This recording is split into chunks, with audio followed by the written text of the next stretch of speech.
Guni-Guni TV.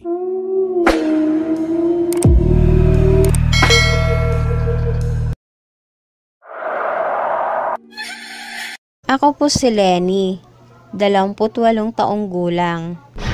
Isa po akong government employee. Simula nang nagkaroon ng pandemic ay hindi po nahinto ang aking trabaho. Araw-araw ay marami akong nakakasalamuhang mga tao. Maingat ako sa aking katawan. Hindi ko nakakalimutang uminom ng vitamins araw-araw at kumain ng masusustansya. Palagi akong may baon na alkohol at every 8 hours ay nagpapalit ako ng face mask. Araw-araw akong kinakabahan dahil sa mga balitang naririnig ko sa TV at radyo na maraming namamatay sa COVID-19. Minsan nga parang ayaw ko nang manood ng TV at makinig ng radyo kasi hindi ko maiwasang hindi kabahan. 2 ang aking anak, isang babae at isang lalaki. May maliit kaming computer shop sa bahay. Pero simula na nagkaroon ng pandemic ay natigil na ito. Buti na lang kahit papano ay may trabaho ako. Pagkagaling ko sa work ko ay nakahanda na sa labas ng pintuan namin ang mga damit na susuotin ko. Ini-sprayhan ko ng alkohol ang dala kong bag. Pagkatapos ay maliligo agad ako. Baka kasi makapag-uwi ako ng virus sa aming bahay. Mahawa ko pa ang mga anak ko at asawa ko. Isang araw, ibinalita sa opisina namin na kailangan naming magpa-swab test lahat. Yun kasi ang protocol na kailangan naming sundin. Mabuti na ring ma-swab test kami lahat para hindi kami kakaba-kaba na baka may kasama kaming may COVID-19. Marami kasing positive na asymptomatic lang. Malakas sila, walang sipon, ubo, lagnat, pero positive sa COVID-19. Isa-isa kaming pinapunta ng mga kaopisina ko sa isang gym. Doon naghihintay ang mga magsaswab test sa amin. Nakasuot sila ng PPE. Ewan ko ba talagang kinakabahan ako nung araw na yon. Pinaupo ako ng lalaking naka-PPE. Sinimulan na niya akong iswab test. Ilang minuto lang ay tapos na agad. Ilang araw lang daw ay malalaman na namin ang resulta ng swab test namin. Hindi na naalis ang kaba ng dibdib ko. Iniisip ko palagi na paano kung nag-positive ako. Paano na ang pamilya ko. Maka-quarantine ako ng 14 days pag nag-positive ako. Isang araw, nakaupo kami sa sala ng mga anak ko. Lumapit sa akin ang asawa ko. Dala-dala niya ang cellphone ko. Malungkot ito. Inabot niya sa akin ang CP ko. Binasa ko yung message. Positive daw ako sa COVID-19. Umiyak ako ng umiyak na mga oras na yon. Ang pumasok agad sa isip ko, baka mamaya nahawa ko ang pamilya ko. Nakita akong tumutulo ang luha ng asawa ko. Maya-maya lang ay may tumawag sa cellphone ko. Kailangan ko daw i-quarantine. Kaya ayusin ko na raw ang mga gamit ko na dadalhin ko. Inayos lahat ng asawa ko ang mga gamit ko. Pinapasok niya sa kwarto ang mga bata. Tulala ako ng araw na yon. Sinabi ng asawa ko na wag akong matakot at wag raw akong mag-alala sa kanila. Basta magre-relax lang daw ako. Isipin mo na lang na nagbakasyon ka ng 2 linggo ang pabirong sabi ng asawa ko. 8:00 ng gabi nang may humintong ambulansya sa tapat ng bahay namin. Sinundo ako ng 2 lalaki na naka-PPE. Hindi ko mapigilang hindi umiyak.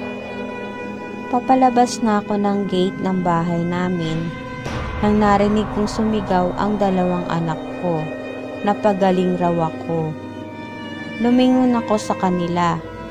Nakatayo sila sa terrace namin. Umiiyak ang 2 kong anak. Dali-dali akong sumakay ng ambulansya.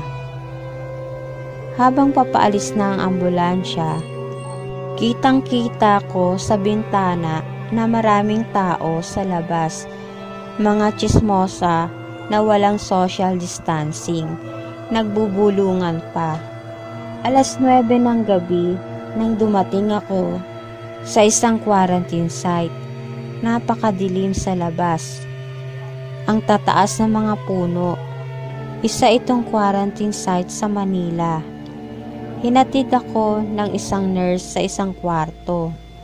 Pagpasok ko sa loob, ay may nadatnan akong 2 babae. Mga OFW pala ang mga ito. Layo-layo ang aming mga kama. Tig-isa kami ng CR at pag nag-usap kami ay 2 meters ang pagitan. Agad kong kinuha ang CP ko. Tinawagan ko agad ang asawa ko. Kinumusta ko sila at medyo matagal din kaming nag-usap. Unang gabi ko dito ay hindi ako gaano nakatulog. 5:00 pa lang na madaling araw ay gising na ako. Nagtimpla na agad ako ng kape ko. Maya-maya lang ay may pumasok na lalaki. Nagdala ito ng almusal namin. May kasama rin itong vitamins. Pwede raw kaming lumabas sa kwarto namin. Pwede rin daw kaming mag-jogging pagkatapos naming kumain. Lumabas ako ng kwarto namin. Wala mga tao sa ibang silid. Pero sa isang silid ay may 3 ring babae.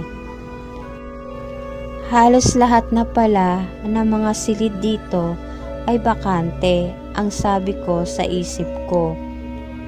Kwento sa akin ng kasama ko na abandonadong ospital pala ito. Inayos lang para gawing quarantine site. Masarap palagi ang pagkain namin dito. Lagi kaming nagtatawagan ng mga anak ko at asawa ko. Mga 6 na araw na rin ako dito. Medyo nakakapalagayan ko na ng loob ang mga kasama ko rito. Wala kaming ginawa dito kundi kumain at matulog. Isang gabi, nagbi-video call kami ng mga anak ko. Mga 9:00 na yata ng gabi yon. Sinabi ng anak ko kung sino raw yung nasa likod ko. Tumingin ako sa likuran ko. Wala naman akong nakita. Ang sabi ko sa anak ko, "Meron mama, kanina." Tapos bigla siyang umalis. Tumingin ako sa mga kasama ko. Mga nakahiga na ang mga ito at busy sila sa pagsa-cellphone. Ano bang itsura?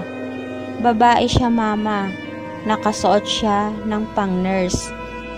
Naisip ko na baka may pumasok na nurse. Baka hindi ko lang napansin dahil busy ako sa pagbibideo call namin ng mga anak ko. Isang gabi, nagkikwentuhan kaming 3 ng mga kasama ko at nagtatawanan kami. Nang tumunog ang cellphone ko, ang anak kong bunso, gusto niya raw mag-video call kami. Medyo ilang minuto na rin kaming nag-uusap nang kumaway ang anak ko at nagsalita ito ng hello. Ano pong pangalan nyo? Nagulat ako. Lumingon ako sa likod ko. Umalis na siya mama. Tinanong ko ang mga kasama ko kung may nakita silang tumayo sa likod ko. Wala daw. Pinatay ko agad ang sipig ko. Natakot ako. Sino ba yung nakikita ng anak ko? Ang sabi ko sa isip ko. Hindi ko na lang ito kwento sa mga kasama ko. Baka matakot sila. Humiga na ako. Tahimik na tahimik sa paligid. Tanging maririnig mo lang ay ang mga kuliglig. Hindi ko alam kung ilang oras na akong nakakatulog. Akala ko umaga na. Hindi ko idinidilat ang mata ko. Antok na antok pa kasi ako. May mga nararamdaman kasi akong mga tao na lumalakad, pabalik-balik. Hindi ako bumabangon. Ang isip ko kasi ang dalawa kong kasama. Nang may narinig akong para nagtitimpla ng kape. Kahit na halos hindi ko maidilat ang mata ko, ay pinilit ko itong idilat. Pagdilat ko, ang nakita ko ay isang babae na nakasuot damit ng pang-nurse. Puting-puti ang mukha nito at ang gilid ng kanyang mga mata ay pulang-pula. Lalo akong natakot nang nakita ko itong nakalutang. Napasigaw ako. Nagising ang dalawa kong kasama. Bakit? Nananaginip ka ba? Ang sabi ng dalawa kong kasama. Tinuturo ko ang babaeng nurse at halos walang boses na lumalabas sa lalamunan ko. Hindi nila nakikita ang babaeng nurse. Ako lang ang nakakakita. Maya-maya lang nawala na ang babae. Sa sobrang takot ko ay umiyak na lang ako. Kwento ko sa kanila ang nangyari. Natakot ang dalawa kong kasama. Nakalimutan na namin ang social distancing. Ang akala ko umaga na. 12:00 lang pala ng gabi. Hindi na kami makatulog ng gabing yun. Nag-antay na lang kaming mag-umaga. Isang araw na lang at lalabas na kaming 3. Parang ayaw ko nang maggabi. Naiisip ko, baka magpakita na naman ang babaeng nurse. Baka pag nagpakita pa uli ito sa akin, ay manigas na ako sa takot. Nang gabing yon, ay nagdasal kaming 3 magkakasama. Hindi ko malaman kung anong oras kami nakatulog. Basta ang alam ko, mahimbing ang tulog naming 3 magkakasama. Tapos na ang aming pagka-quarantine. Nabuo na namin ang 14 days. Sa wakas, makakauwi na rin kami. Makakasama ko na ang pamilya ko. Pag uwi ko sa bahay ay sabik akong sinalubong ng asawa at mga anak ko. At dito na po nagtatapos ang aking kwento. Salamat po.